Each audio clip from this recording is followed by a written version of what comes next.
الحمد لله رب العالمين والعاقبة للمتقين والصلاة والسلام على رسوله الكريم أما بعد. أعوذ بالله من الشيطان الرجيم. بسم الله الرحمن الرحيم.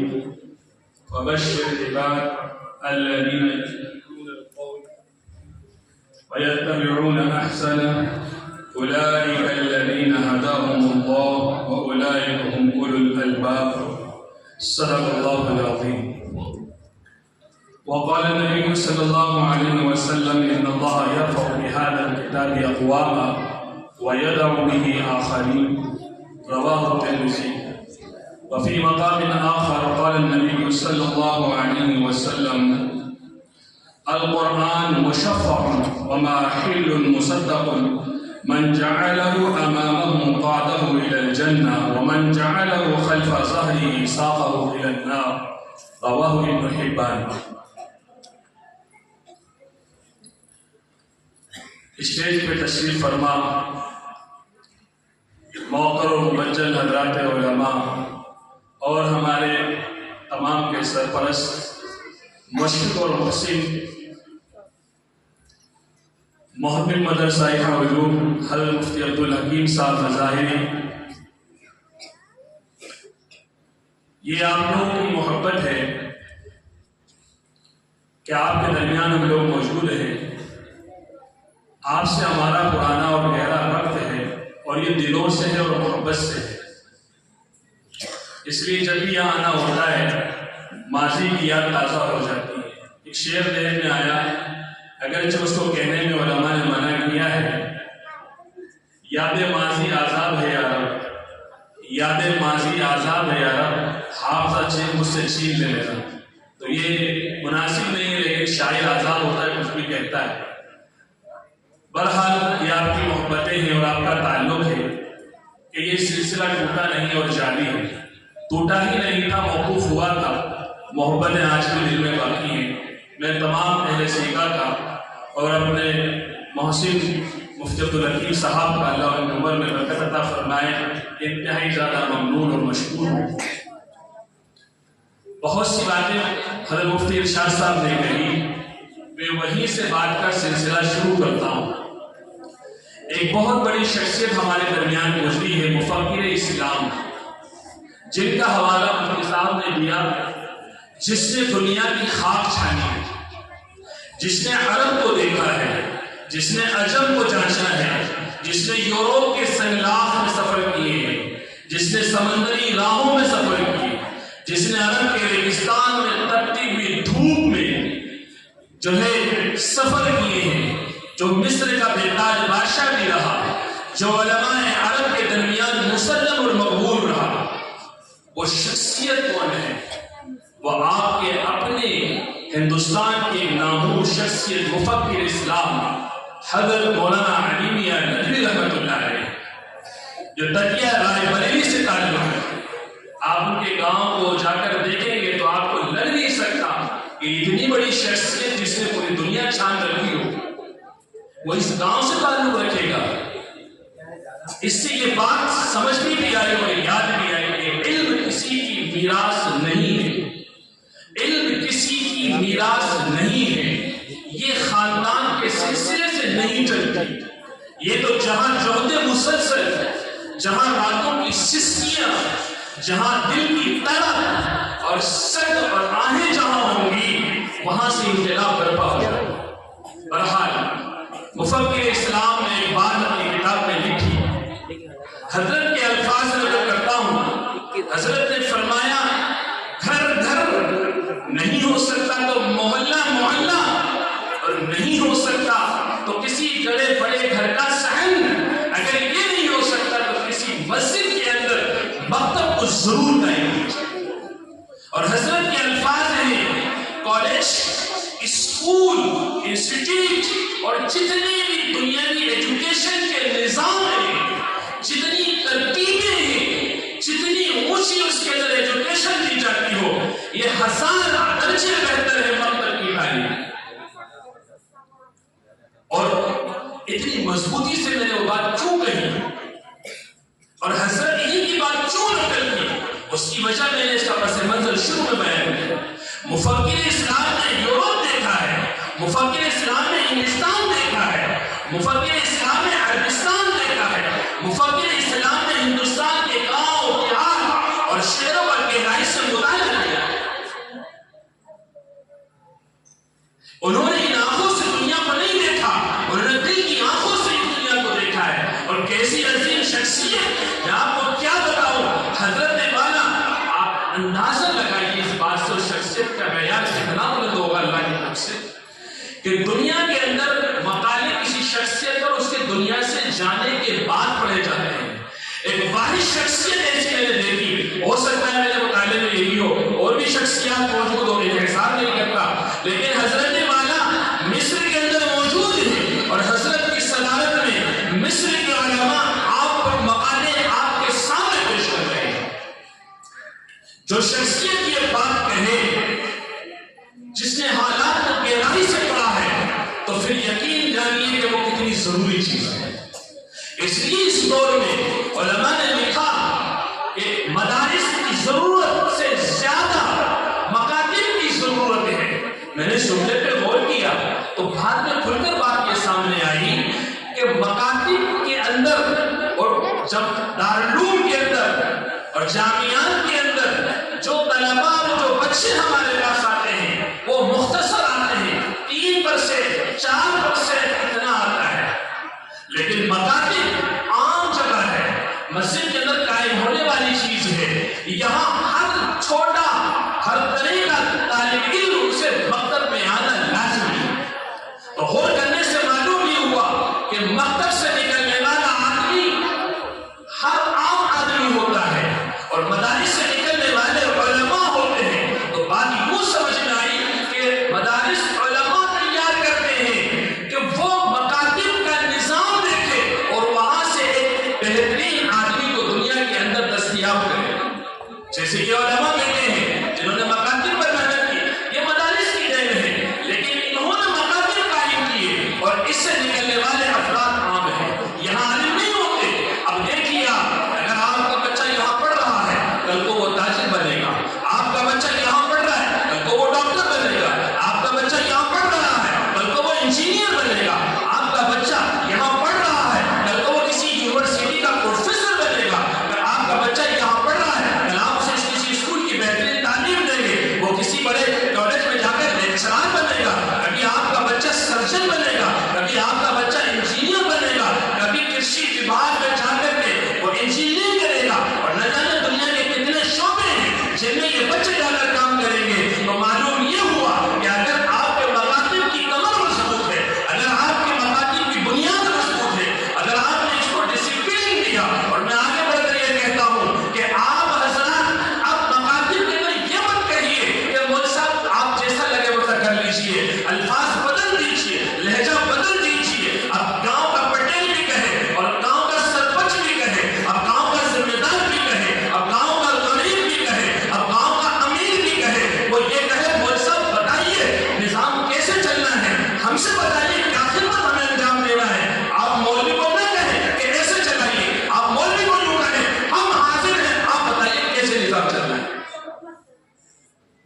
صبح 9 بجے آ کر کے اپنی جگہ پر بیٹھتی ہے اور لوگ دور سے دیدار کر کے چلے جاتے ہیں. مسافر کی کوئی گنجائش نہیں، کوئی راہ نہیں. ہمیں اپارٹمنٹ مل گئی. جب ہمیں تعارف کرایا وہ جلد وہ اپنا کام سمیٹ کے ہمارے پاس دفتر میں آئے تو بہت کچھ گفتگو ہوئی اور انہوں نے بہت اچھا خوشی کا اظہار کیا. بات نکلتے یہ آئی کہ ہمارے یہاں سے کئی لوگوں کو مالی امداد دی جاتی ہے. ہمارے یہاں سے کئی لوگوں کو مالی امداد دی جاتی ہے. اس کے اندر کئی مسلم گھرانے بھی ہیں. یہ اس پنڈت نے بات کہی حضرت کو. تو حضرت مولانا نے ان سے پوچھ لیا کہ اس کے دینے کی شکل کیا ہے آپ کی. یہ بات پوچھی تو حضرت نے جب یہ بات پوچھی تو پنڈت نے یہ کہا کہ حضرت والا ہمارے یہاں جو دینے کا نظام ہے، ہم ایک فارم دیتے ہیں اور اس فارم کے اندر یہ لکھا ہوا ہے اور یہ کہلواتے ہیں کہ جو رزق کا دیوتا ہے، آپ یہ کہو، فارم فل کرنا ہے، لکھنا بھی ہے، بولنا بھی ہے کہ جب آپ فارم لیں گے امداد کے لیے تو آپ رزق کے دیوتا سے کہو، اے دیوتا اس کا نام ہے، اس سے کہو کہ وہ ہمیں جو ہے ہماری روزی کا، ہمارے نان شبینہ کا انتظام کرے. یہ الفاظ کہلوائے جاتے اور عہد کروایا جاتا ہے. اب بتائیے حضرت نے جب کہا اور یہ بات سنی تو کہنے لگے ہمارے ہاتھوں سے تو طوطے اڑ گئے کہ مسلم گھرانے بھی اس سے امداد لیتے ہیں. ان کا ایمان کیا ہوگا؟ یہ مسلم گھرانوں کے حال ہیں. ہم نے تو اپنی طرف اپنے آجو باجو ماحول دیکھا ہے تو ہمیں لگتا ہے اعتدال نہیں، اعتدال خاموشی سے چل رہا ہے اور وہ ایسے چل رہا ہے جیسے خون کے اندر، رگوں کے اندر خون دوڑ رہا ہے نا، اس میں شیطان غیر محسوس طریقے سے دوڑتا ہے. ایسے اعتدال کی فضا اس وقت ہمارے درمیان چل رہی ہے. اس لیے ان مقاصد کو مضبوط کرنا ضروری ہے. اگر وہ مسلمان گھرانے یقینی بات ایمان سے نکل گئے اور انہیں خبر بھی نہیں ہے. اس لیے آپ دیکھیں گے کہ قرآن کریم کے اندر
یہ دنیا میں بھی عزت کا مقام ہے. اس لیے میں نے روایت پڑھی ان اللہ یرفع بهذا الكتاب اقواما ويضع به آخرین. ہاں یہ قرآن کریم ہے جس کو آپ دل میں اتار لیجیے، ان مکاتب کو سینے سے لگا لیجیے، ان مدارس کو سینے سے لگا لیجیے.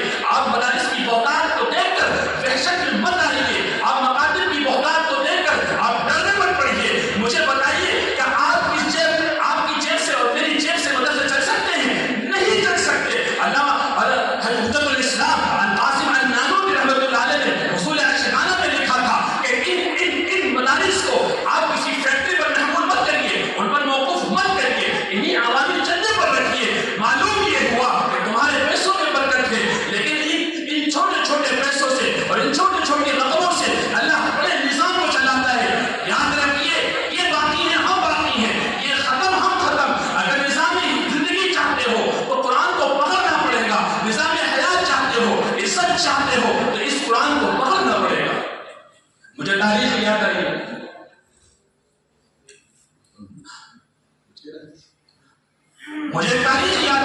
کیا ٹرننگ پوائنٹ تھا اس ملک کا. آپ دور مت جائیے، آپ صحابہ کرنا چاہیے، آپ صحابیات کرنا چاہیے. آپ اپنے ملک کے اندر دیکھیے کہ آج آپ کے چہروں پر داڑھی، آپ کے سر پہ ٹوپی، آج ہم یہاں بیٹھے ہوئے ہیں، آپ بیٹھے ہوئے ہیں، یہ معصوم بچیاں بیٹھی ہوئی ہیں گروپوں کے اندر. یہ نظام خوبصورت ہم دیکھ رہے ہیں، ہم بول رہے ہیں، آپ سن رہے ہیں. آپ نے سنا، ہم نے بولا. یہ قرآن کی محفل، یہ نعت کی محفل، یہ کلام الہی کا منظر، یہ کیسے ہے؟ یہ آپ کے اکابر اور اسلاف کی قربانیاں ہیں. اگر وہ ٹرننگ پوائنٹ نہ لیتے، وہ قربانی نہیں لیتے اور وہ فیصلہ نہیں کرتے تو میں سچ کہتا ہوں ہم یہاں نہ بیٹھے ہوتے. وہ ٹرننگ پوائنٹ کیا ہے؟ وہ ٹرننگ پوائنٹ کیا ہے؟ جب 1857 کی جنگ ہوئی اور اس کے بعد جب 1857 کی جنگ علماء ہار گئے، اور آپ تاریخ پڑھیے، ایک پنڈت ہے اس نے لکھا ہے اپنی کتاب کے اندر کہ اس وقت 5 لاکھ مسلمانوں کو انگریز کے حکم پر قتل کر دیا گیا. تو حیرانی کی بات ہے، علماء کہتے ہیں کہ دلی کے اندر ایک عالم دین ایسا نہیں ملتا تھا جس سے میراث کا مسئلہ پوچھ لیا جائے اور میراث کا مسئلہ بتا دے. میں حیران تھا کہ شاہان مغلیہ کے دور میں وہ دلی جس کے اندر بڑے بڑے شاہی مدرسے، حضرت شاہ ولی اللہ بہادر دہلوی رحمۃ اللہ علیہ کا شاہی مدرسہ اور انگنت مدرسے، جس طرح اس وقت دیوبند شہر کے اندر گلی گلی مدرسے ہیں، اس طرح کسی زمانے میں دلی میں مدرسے ہوا کرتے تھے. لیکن دور بدلا، انقلاب آیا اور مدارسوں پر بلڈوزر چلا دیے گئے اور مدرسوں کو زمین سے ملا دیا گیا. وہ آسمان کی بلندی چھونے والے مدرسے زمین بوس کر دیے گئے. علماء نے لکھا، لیکن حیرانی کی بات یہ ہے کہ اتنا سب کچھ ہوا تو یہ اتنا لمبا منظر نامہ اب بڑے بڑے علماء، مدارس، مکاتب موجود ہیں. حیران ہے ہوا کیا؟ ہوا یہ کہ 1866 کے اندر علماء نے جب وہ دوبارہ ترتیب بنا کے نکلے، انہوں نے دیکھا، کیا دیکھا کہ یہ عیسائی اور عیسائی لوگ جو ہے ان بچوں کو جو کسی زمانے میں مجاہدین کے بچے تھے ان کو لے کر کے کرسچن اسکولوں میں داخل کر رہے ہیں اور اسے یہ کہا جا رہا ہے کہ تمہیں کھلائیں گے، سب کچھ مفت، پڑھائیں گے مفت، سب کچھ تمہارے لیے کریں گے. جب وہ علماء نکلے وہ تو بوریا نشین تھے، وہ تو بالکل ایسے تھے کہ آج شام کو کھایا تو صبح نہیں اور صبح کھایا تو شام کو نہیں. لیکن جب انہوں نے یہ منظر نامہ دیکھا کہ وہ جو تحریک آزادی میں شریک تھے ان کے بچے آج وہ اسلام کے بیچنے پر تیار ہیں، آج ان کا ایمان خطرے میں ہے. ان علماء نے اچانک ایک فیصلہ کیا، اور فیصلہ کیا تھا؟ فیصلہ یہ تھا کہ ہم بھی کھلائیں گے مفت، پلائیں گے مفت، پڑھائیں گے مفت، ہم بھی وہ سب کچھ لے کے جائیں گے. یہ انگریز حکومت دینا چاہتی ہے. اور وہ ٹرننگ پوائنٹ تھا کہ دارالعلوم دیوبند کے 66 میں سے بنیاد رکھی ہے. مجھے تصور کریے اگر علماء کا یہ انقلاب نہ ہوتا، یہ ٹرننگ پوائنٹ نہ ہوتا تو جو صورت اب بنی ہوئی ہے اور جس صورت حال میں ایمان محفوظ ہے یہ نہ ہوتا. اس لیے علماء کی قربانی ہے.